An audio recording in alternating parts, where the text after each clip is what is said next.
Welcome back to Utah's Your Not So Serious source on all things in the Utah photography industry. Today we are talking about expos. What are the questions you should ask before you sign up? What do you need to have in your booth? Things that will make your day flow seamlessly so you can make those connections with prospective clients. I'm excited for this one. As somebody who has never signed up for an expo, it's going to be so good to hear the inside scoop on it. I've done a few of them. I've had some really successful ones and I've had some not so great experiences with them. So I've run the gambit, but I think there are some really important questions you should ask before you sign up to do an expo. I don't know if you've been approached by companies to attend one before. I have, but Okay, it was a long time ago. so typically during off season, the big promoters in your industry will come out and host either they'll frame it as a bridal open house or an expo or something like that. And what that usually entails is you go in attendance and you set up a booth and you talk to recently engaged people. You also have to pay to be a vendor though. So Sometimes are there I've free done, ones? yeah. So if you are a preferred vendor at an expo, well, here, let me frame it this way. It depends on who's putting it on. Okay. For instance, I know that there's some bigger venues that do a free for all open house where they invite other vendors to come in and pay and set up a booth. Typically, price wise, you're looking anywhere between like $100 to $600 here in Utah.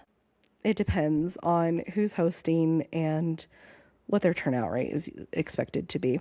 However, if you are a preferred vendor for a venue, they sometimes do vendor showcases, which is where they invite you, their trusted partner, to come in, have a booth for free so that you can promote their venue and they can promote you in turn. Okay, that makes sense. The one that approached me, I do remember it was a bigger like magazine. I don't want to say which one it is, but they were pretty pricey and you only got like one little booth, so I didn't know if it would be totally worth it. And I think that's a good, skeptical nature to have with these things because, especially in here in Utah, there are a ton of open house and expos.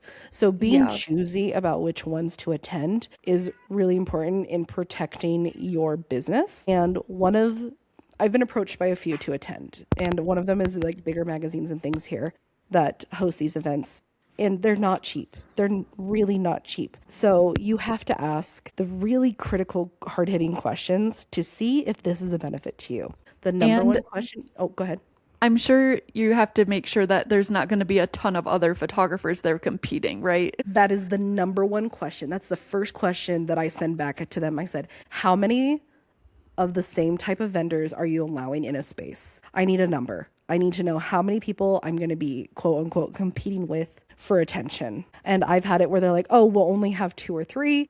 And I've also seen them where they're like, oh, we're going to cap it at 15, which is too many. 15, that's a lot. That's too many. And at that point, what happens is that photographers, unless they have really standout styles that a client can notice the difference in, that's the important part. The client has to be able to spot the difference. Unless they have very distinct, unique photographers that offer a unique package, your client is going to get overwhelmed and then it becomes a price war. I was just going to say that too. Or they're at like the bottom of the barrel pricing wise. Yeah. And so you want to avoid that at all costs. That's not beneficial to you as a vendor to attend something where you have such high numbers to contend with. And then unless you have a very different style or packaging offer, you're just competing with price. And guess who they're going to go with? If they cannot distinguish, they're going to go with the cheapest option. Obviously, yeah. Your personality can be phenomenal, but when you are in a sea of people, it's a hectic environment. They're going to remember the cost. So obviously, I'm assuming your preference, you're going to go to the expos or open houses that are hosted by venues themselves and in which you're a preferred vendor at, because I feel like that would be the only time it would be worth it. I mean, it can be worth it through the other ones, but I have had way more success with the smaller open houses for the venues that I work for because these are clientele that have already set a wedding date. They're already engaged. Most of the time they're getting married at that venue. I've had it where they're not getting married at that venue. They're just coming through because it's local, but they're serious. Right. It's not a passerby situation. They really want to book, and they want people that work well in their venue, have content in their venue for them to see how it'll look on their wedding day. One of the people who do this really well is the fifth floor. Ariel is the owner, and she has curated the most fantastic open houses. They get hundreds of people through the door. And she has so many different vendors at hers too, like not just photographers and florists, but she'll have, like, she had a ring company at the last one. Yes, they've been partnered with them for a few years now, and we love them. They also have had live tattoo artists. They've had really good guest experiences there. They had Hannah with Keepsakes by Hannah there to draw guests as they came through the expo. It becomes an evening out instead of just, okay, I have to trudge through one booth at a time to try and find things I need. It feels like an experience. It feels curated. It's all people that you want to work with and work well together. So there's not that competitive nature or people giving each other side eyes across the hallway. So Shannon came with me this past expo. She actually sat in my booth with me as my second shooter, and we were offering her film photography as an add-on, and clients were really, what's the word? I felt like they thought it was very nostalgic, which was nice because I feel that way too. Yeah, they were very open and intrigued and enticed. They were enticed. That's the word I was looking for. Yeah. By this offering. And then they got to know me and they got to know my second shooter, and it felt really personable. And I've so far that was in January. I've had 3 people from the expo book me. That's awesome. And it was good to just be able to get like an inside perspective too, as somebody who's never set up a booth like that. And it's really cool to see everybody just walking around talking about their wedding day and how excited they are and like how they got engaged and everything like that. Just interacting with people it's just so fun. It's the best way to network because you are spending, sometimes it's multiple days with these other vendors, getting to know them. And even if it isn't profitable in the form of like booking that day with a client, you are getting to know other vendors that you may not have known. You get to work together on a styled shoot, typically at the venue, and shoot it. And you just form these relationships that are really beneficial to your business as a whole. When you're looking at an expo to attend, is you want to ask the marketing strategy of the host. Ooh, that's a good question. What are they doing to get feet in the door? Because Utah has fell victim to this one too many times. There are these people that enter the industry, they want to host an open house, but they don't have the network. They have a vendor network. They don't have a client network. And so if you're spending hundreds of dollars to set up a booth, the day comes and only 4 brides come through the door, that's a huge financial loss. Yeah, and that's a lot of time wasted too, kind of, especially if they already have venues booked that aren't your venue, like you mentioned. So going with a trusted host is imperative to success. You want somebody who's done this many times before. I would not be spending hundreds of dollars to set up a booth for people who are hosting their first expo. Have you ever set up a booth at like the Rocky Mountain Bride or Utah Valley Bride or anything like that? I haven't, but that was a numbers thing for me. It was too many photographers in one space. I did, when I was engaged, I did walk through them just to kind of look at everything and get to know like other vendors and stuff. And I feel like a lot of the photographers who talked to the client said that they already had photographers booked. They were just there for the experience. So that kind of detoured me from doing it. And that makes sense. I'd feel really defeated if that was the case as well. But I think they do, let's be honest, venue and photographers are usually 2 of the first things hired. Yeah. So you're doing a numbers game with these productions. It's the amount of people you talk to. Yeah, you may talk to 200 people and maybe 2 book you, but that's 2 people that you may not have met otherwise. That's true. And those people know other people who are probably engaged. So if you make a good impression on them, they could pass your info along. Yes. So let's talk about that impression. How do you get attention when you're in a sea of people and lots of booths for them to get distracted, and that's going to want their attention as well? I think it is imperative to have a very strong brand story. I am a moody romantic photographer. I bring an easel with this giant printed canvas display in a gold frame, and I have that there, and I think it's 2 feet by 3.5 feet. It's a big print. And the whole point of that is to get people's attention and to treat their photography as works of art. I want these framed and in your home. I want them to feel expensive in luxury. And so I stage my entire booth like that. We're having fabric draped.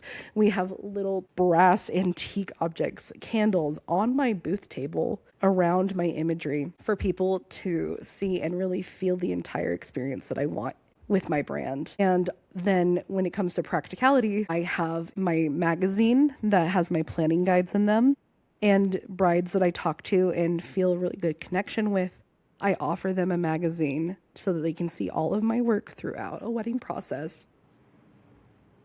I think that's also really cool to have something tangible to hand out to brides. So it's not just a business card that they're going to throw away with the bag at the end of the day. Like, it's a big magazine that they can flip through and actually see your work printed, physically printed, not just posted online. That adds value in my eyes. Also, another thing I have on my table for them, for the people, let's say that I have a lot of people at my booth. On the corner, I always have a trifold that has my pricing breakdown in it. And that's for people that are just like doing a drive-by. They can grab one and leave. Yeah, if they're in a hurry, that's nice. It's not a business card that they're going to lose really easily. It's something bigger, and it has the pricing. And that way, if they have more questions, they can circle back and talk to me. But it kind of helps weed out people that may not be able to afford me. They have it right there. That's a good point as well. I also have a lookbook. It's my portfolio. And it's a giant 12 by 12 book that has my FAQs. It has a rough timeline built into it. It has my pricing, of course, and it has a lot of big prints in it for clients to stand at the table, flip through it, ask questions. It's something for them to physically touch and engage with.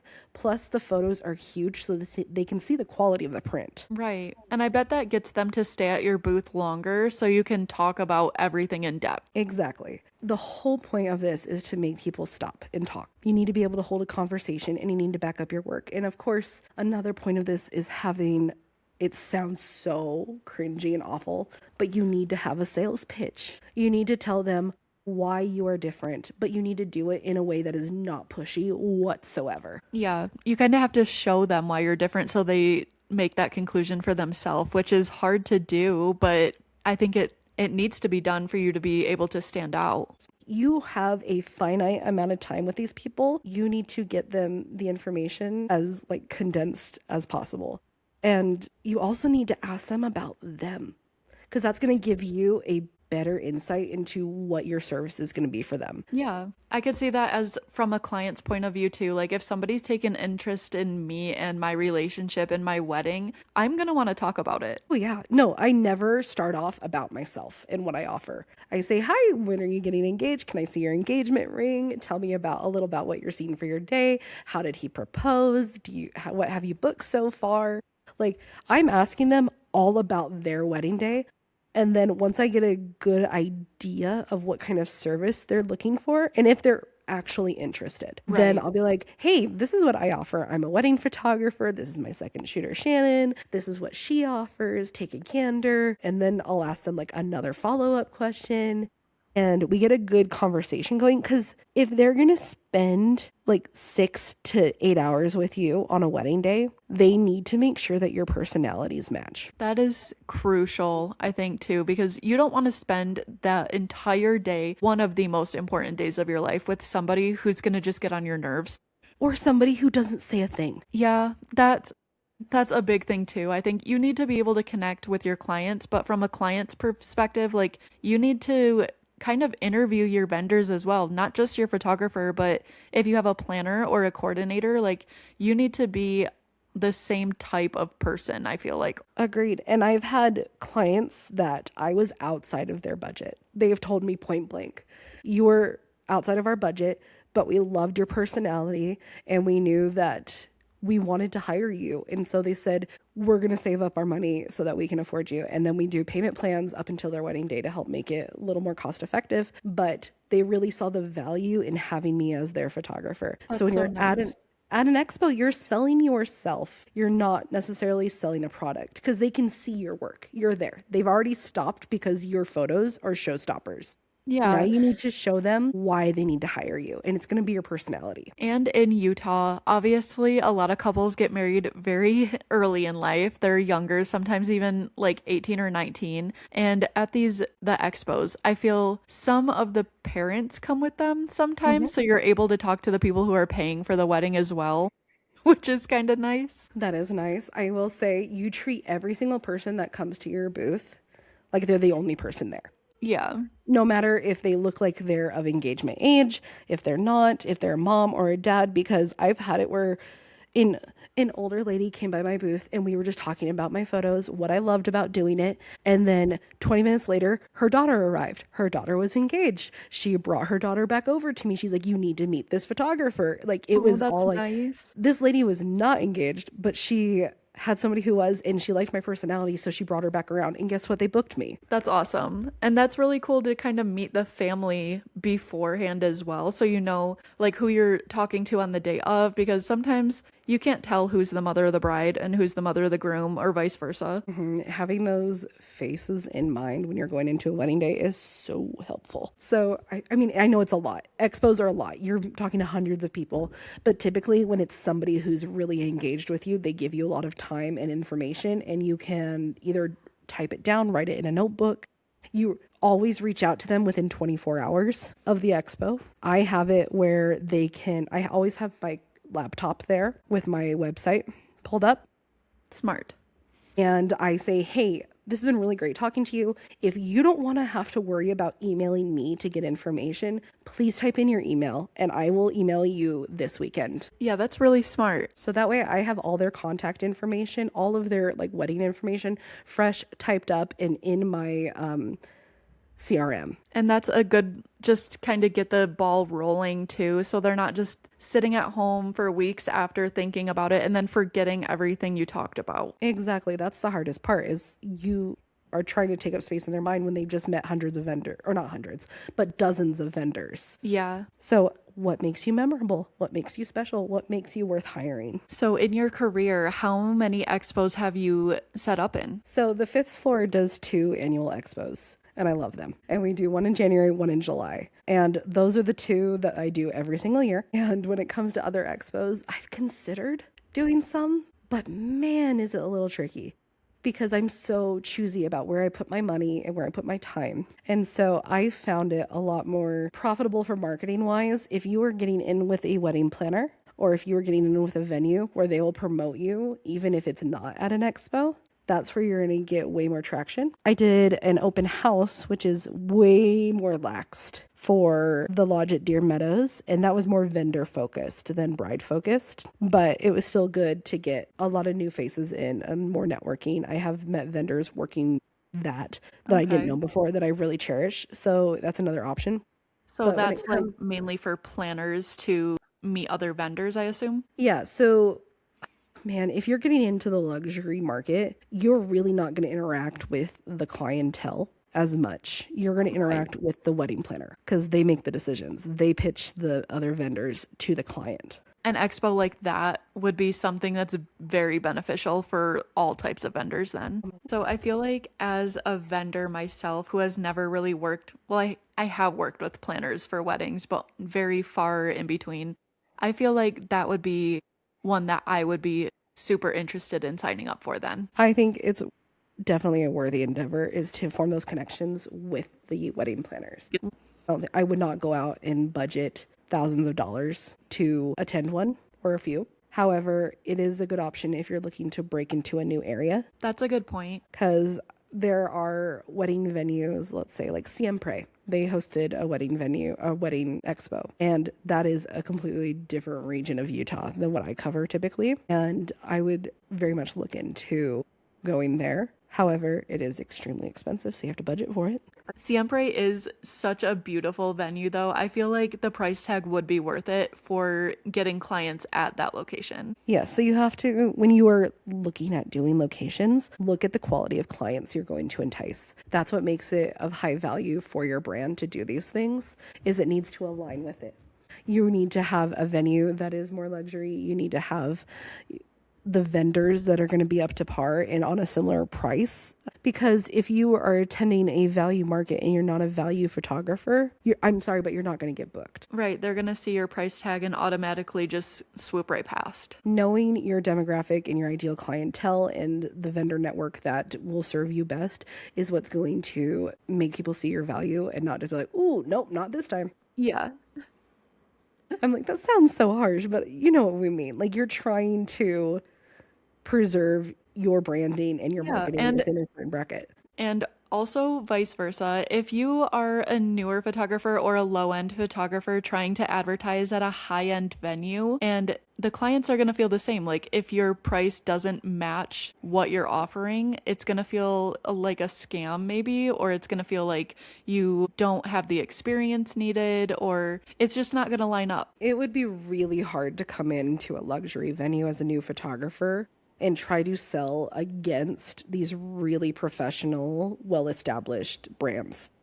Yeah, hopefully the clients can see like the work versus the price tag and vice versa, but I don't know. I feel like if I were a higher end photographer trying to compete with a new photographer at a luxury venue, that's going to leave a bad taste in my mouth. It's hard. You just have to know what you're doing and what your space you're going to occupy is and be conscious of it. So you need to get your name out there, but you need to make sure it's matching the quality of work that you provide. And there's nothing wrong with being a new photographer. Nothing wrong with it at all. Just start with the smaller expos and work your way up. Great advice. All right, y'all. This is kind of a quick one, but with it being slow season and there being lots of expos and everything being offered right now, I just wanted you to be conscious of what to ask, what to look for, how to prepare to make you stand out and not just get lost, because it is a really overwhelming day. I remember my first expo, I had a little table set up and I staged a flat lay. I did all these things and people were like, oh, do you do stationary too? No.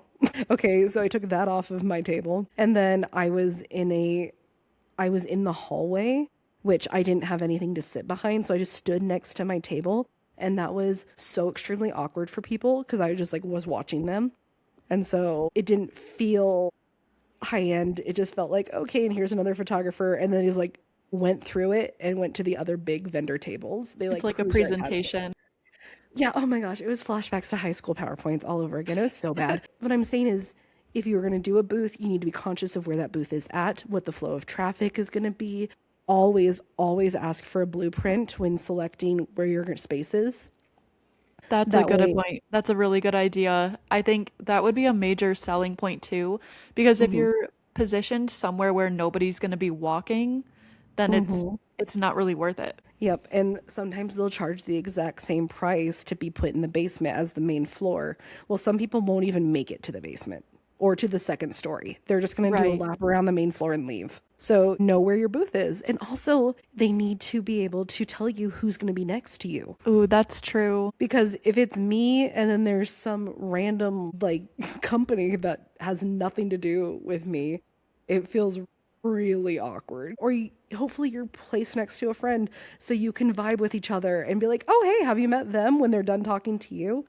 And help them move throughout the event. That's great. A good point. Being next to the DJ or something, also screaming at your clients.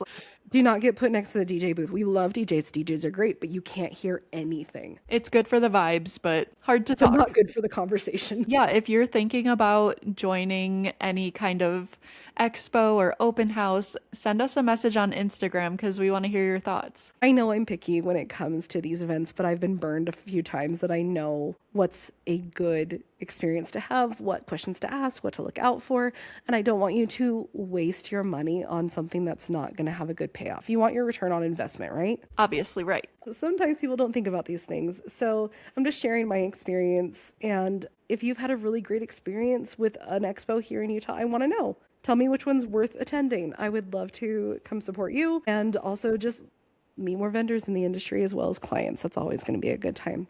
Okay, we're going to sign off now. Shannon, can you tell people where to find you? Sure. So you can find me on Facebook and Instagram at Shannon Ferrell Photography. On TikTok, it's just Shannon Ferrell Photo. And I'm everywhere as Montemayor Photography. Thank you guys for the conversation. We'll talk to you next week. Bye.